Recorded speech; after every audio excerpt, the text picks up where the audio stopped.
Чаевите се исклучително здрав напиток и се препорачува да се конзумираат во умерени количини. Во принцип може да го зголемат имунитетот, да помогнат во некои состојби како анксиозност, блага анксиозност зборувам. Може исто така некои од чаевите го намалуваат и крвниот притисок, го подигнуваат имунитетот и убаво хидрираат. Особено сега во летниот период јас препорачувам доколку луѓето се волни да не пијат готови ладни чаеви, може да направат убава комбинација, да речеме, од чај од мента, од свежо нане, значи, од малку ѓумбир со лимон, да се стави чајот во фрижидер и да се консумира незасладен или со малку мед, тоа би била убава комбинација. Со тоа што не сите луѓе треба да ги внесуваат сите чаеви. Секогаш е најбезбедно да се употребуваат благи чаеви како нанека, мелица, маточина, потоа планински чај, исто така мајчина душичка и ги има многу. Сакам да нагласам дека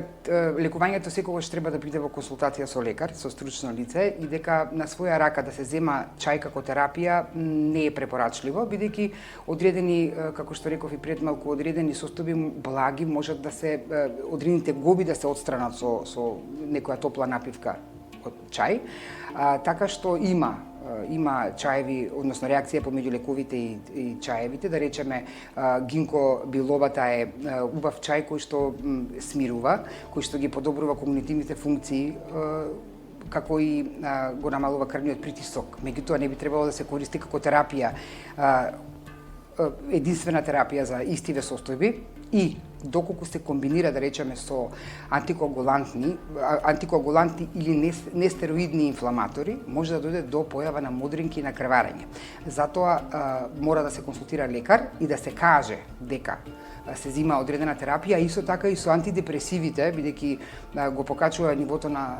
серотонинот, не треба да се комбинира со антидепресиви, бидејќи во тој случај навистина значително ќе се зголеми серотонинот во организмот, а тоа воопшто не е препорачливо.